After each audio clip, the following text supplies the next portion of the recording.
Yeah, we were texting. We text a lot throughout through every day. We have a lot of communication between the two of us. The very last text that I got from her was at 11:30 the night of the party, saying that she was planning on leaving in about 45 minutes and would be heading home. One of the reasons even that she had sent that text then is because we had originally planned and agreed upon a 12:30 curfew for the night, and so leaving at 12:15 would have put her home at about 12:45 instead. And she is so good at always reaching out and checking in, that she did that just to let me know that she was just planning on being 15 minutes late. And you said be careful, like all moms do. And how did she respond? She said, "I will, Mama, I love you."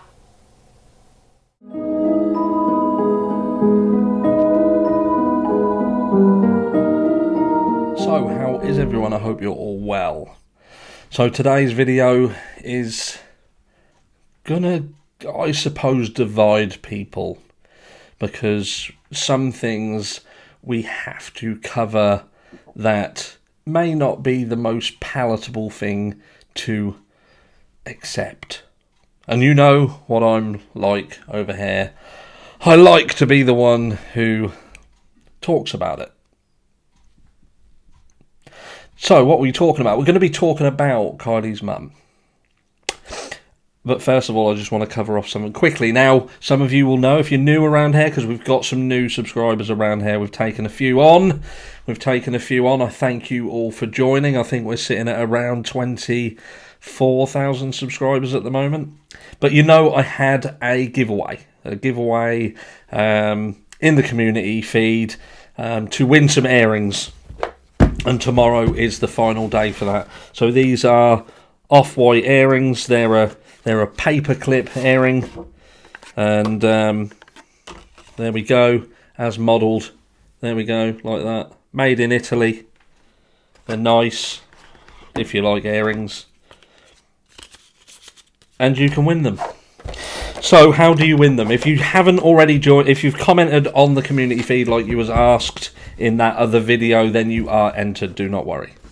But if you're new, you haven't managed to see that community feed, now you can comment on this video, comment amongst your comment. So if you're writing something, just add the words off-white and you will be entered in as well. And I will be picking someone random tomorrow. So we will find out tomorrow who's won them. But anyway, let's crack on. Kiely's mum. Look, in this world, the true fact is that there is a duty of care. Now, if you're a doctor, there is a duty of care to look after your patients. And if something goes wrong, the General Medical Council in the UK, that is who you would go to with a complaint. They are, in essence, the governing body of the doctors. That is who is like the insurer, the insurance that the doctor will do their job. So if it goes wrong, you go to them. Nurses, very different. They're not covered, or they didn't used to be covered. It may be changed. Someone will, in the comments will tell me if I'm wrong, but nurses used to have to get their own insurance. So when they got their salary, a proportion of that salary would be paid to an insurer. So in the event that they did something that harmed somebody, they would be covered. They would have insurance. Now, there are other walks of life that have this same duty of care, but the point being, there is a duty of care. And when you become a parent, you have a duty of care to your child. That is absolutely it. That your life becomes secondary to that of your child. And sadly, there's nothing you can do about it apart from not having children. So if you haven't got children already, just know that when you have children, they are your primary focus. They become the be-all and end-all of your life until they are at an age where they can safely be dependent upon themselves, and they don't need you to keep them safe. Okay? So the downside is a lot of parents, they don't know how to do that. They don't know how to parent. They know how to be friends with their children. They think that the best thing to do in order to be a good parent is to give the child what they want, is to do what they want. is to be cool. I'm a cool mum. You hear that phrase, don't you? I'm a cool mum. I let my kids do what they shouldn't be doing that could potentially harm them. That makes me cool. And look, I'm not saying that to upset people. I'm saying it because we all succumb to that at times. We ourselves as a family, we are in a situation that if we'd have nipped certain things in the bud earlier on, we wouldn't be facing the consequences now and having the difficulties that we have as a family. But look, what did Kiely Rodni's mum do? Well, first of all, Kiely shouldn't have been driving. She was driving illegally, if we're led to believe that she was drinking, she was partying, she was 16 years old, and she was at a party with the intention of driving home at that time. Now, we're told by Kiely's mum, as a sub-edit here, Kiely wouldn't have drunk drive. She wouldn't. She would not have drunk drive. So there's a bit of an oxymoron there, isn't there? Because on one hand you're saying she wouldn't do something, but then you're saying that that must have been what she did. So which is it? Is it that Kiely would not drink drive? She wouldn't. She's a smart girl. We've heard Sammy say that she was a smart girl. So what is it? Is it she's a smart girl? Mum, she knows her daughter. She knows her very well. She homeschools her. They text all the time throughout the day, backwards and forwards. What is it? So look, that is in terms of what you did as a parent that placed her in that position. You let her go to a party that was for seniors. There was older people there, and you entrusted her with her friends. And it would seem without vetting them very well. Now I know, and I'm going to do a video later, potentially later today, if not I'll do it tomorrow. I'm just waiting for some things to come through with regards to where that information come from. I know the information's good, but it's whether that person wants to be credited for it or whether they would want to remain anonymous. But we know that Sammy Smith, there seems to be some confusion around her age. Now, some people think she's a lot older than what she is. Well, Sammy's not a lot older than what she is, but what she has been doing is fraudulently using her brother's details to acquire certain things that there is an age limitation to, or an age restriction on. And this has been picked up in such a form, maybe because she's been doing it over a prolonged period of time, that it's been picked up by quite a prominent site. And these are the people that you entrusted your daughter's life with. Because let's not make no bones about it, that's what you were doing. You entrusted your daughter's life in the hands of people who you obviously didn't fully understand. Or you knew what they was doing, so you knowingly placed your daughter at risk by putting her, a young 16-year-old girl, impressionable, not perhaps having the street smarts that some of these other kids would have. She was homeschooled. She was an alienated girl. She wouldn't have had or been equipped like a lot of the people that she was surrounded by would have had. And you placed her in that situation. And not only did you place her in that situation, but this is what else you did. So she went to this party. There was alcohol there. Now, we don't know who supplied the alcohol. Now, it would seem it was in Kiely's car. From what we've heard, Sammy, out of her own mouth, is that alcohol was in Kiely's car.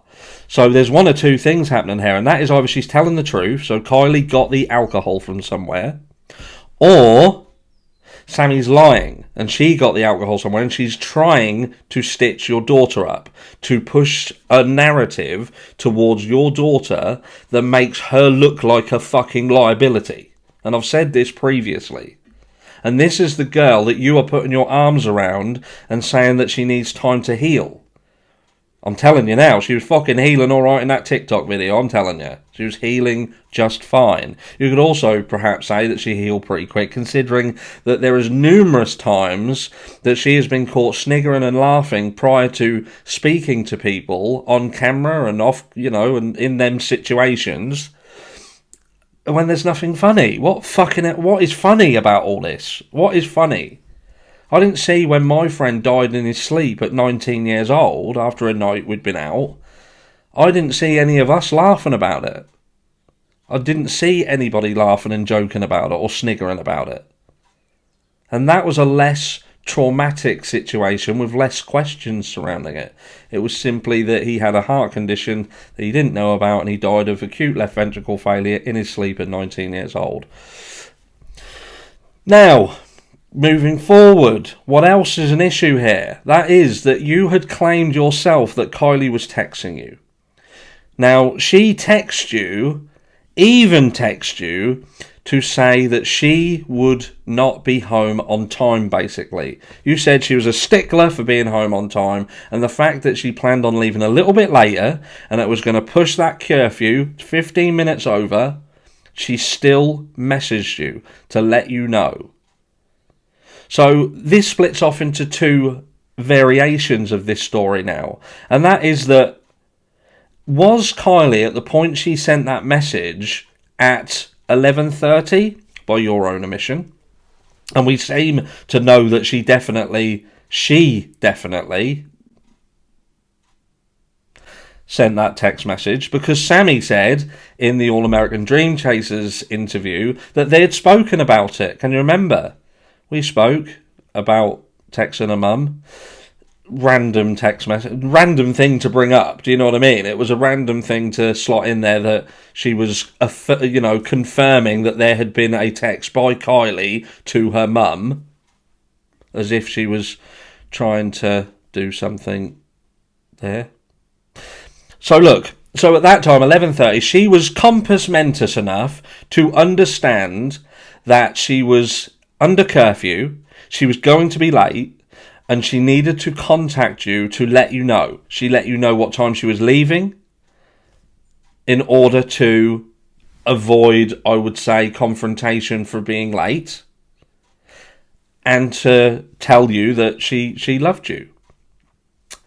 Now, that to me doesn't seem like the actions of someone who is so drunk they can barely walk or talk. Now, I'm not saying that that's completely impossible, but what I am saying is it does raise alarm bells, because A, you've got to think that if you're drunk and you're partying, you're having a good time, you can forget to do things, can't you? You're just in any normal walk of life. But if you're a 16-year-old and you're getting shit-faced and you're, doing whatever you're doing, how do you then still manage to remember to message you to let you know that she must be the best drunk in the world? Someone who can hardly walk and hardly talk. We know that as well, because Mag's mum had said that she was very, very drunk. Now, was it Mag's mum that supplied the alcohol? Because let's not forget, Kiely drove into the party with Mags. She'd spent time during the day with Mags. Now, I'm guessing that Kiely didn't buy this alcohol, and I doubt Mags did. But the only other person or people that would have had interactions with them during the day that could acquire alcohol, I would imagine, are one of three people. And that would be Kiely's parents, Mag's parents, or someone with a fake identity. So we've got that situation. But anyway, I digress. So you're told that she's going to be late. And this is at 11:30. So by the time she's left the party, you said that would be about 12:45. Now, your 16-year-old daughter, who is out driving illegally, I'm sure you know the driving laws in your own country, in your own state. So driving illegally, been to a party, potentially drink around, unless you didn't know there was drink. So if you didn't know there was drink, you didn't know there was alcohol, it would make you a little bit ignorant, I suppose. But look, so you didn't buy the alcohol, so then it must be Mag's parents then. Or someone with fake ID. So there's alcohol. But then, what you decide to do is not wait. You can't wait an hour to make sure that your 16-year-old girl gets home safe. It's dark. She's a newish driver. She's young. She's not got a few years driving under her belt.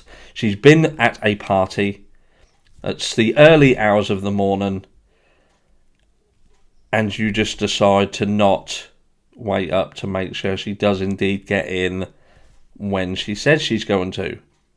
Now, I'm not going to go in too deeply here. I'm definitely not going to go into, not only do you kind of not wait up for her and then think, well, something's seriously wrong, and then consider that where you saw the last location on her phone and time, etc., and the fact that you didn't report it until, what was it, around 5:30 p.m. that following day. I'm not going to deep dive into that because there might have been obviously you have to make sure that you've covered all of the bases and you've spoken to everybody and made sure that Kiely is indeed missing. Time is of the essence and all that. Not with everyone, it seems. So look, while you're pointing the fingers and telling everyone that you got this and that YouTube is a monster, it's not a monster. We're just inquisitive. We like to ask questions. We have to look at things and scrutinise things and think, that doesn't look right. Why did that happen? Why didn't they do that? And we ask. There's no harm in it. But what I am going to say is your daughter lost her life that night. Now, you may not have been able to do anything about it. You may not have been able to do anything about it. Now, I doubt it, because at the very least you could have stopped her going. Now, it wouldn't have made you a very popular parent. Definitely not. You would have likely copped an earful. But I want to go, Mum. I want to go. It's not safe for you to go. Or you would have set in some rules that stated, yes, okay, you can go, but this is what's going to happen. You're going to do this, you're going to do that, you're going to do the other, and you enforce it with a army-like regimented fashion to make sure that your daughter is safe. You failed to do that, you failed to keep her safe, and because of that, this is what happened. Now, this isn't going to make me popular in everyone's eyes, but I don't give a fuck, because at the end of the day, it is what it is. Like I said at the beginning of this video, if you are a parent, you have a duty of care to your child. And some of the decisions you have to make, some of the things you have to do, some of the things you have to tell them to do, not to do, they can't do, are going to make you unpopular. But do you know what? Some brilliant parents have to go through a period of not being the most popular with their child. Much easier to befriend your child, but by befriending your child, that comes with massive risks. And Kiely's story is an absolute warning about how things can go wrong. When you trust the wrong people, you entrust your daughter's life with certain people, and you yourself bend rules just that little bit too far. I'll catch you all in the next one.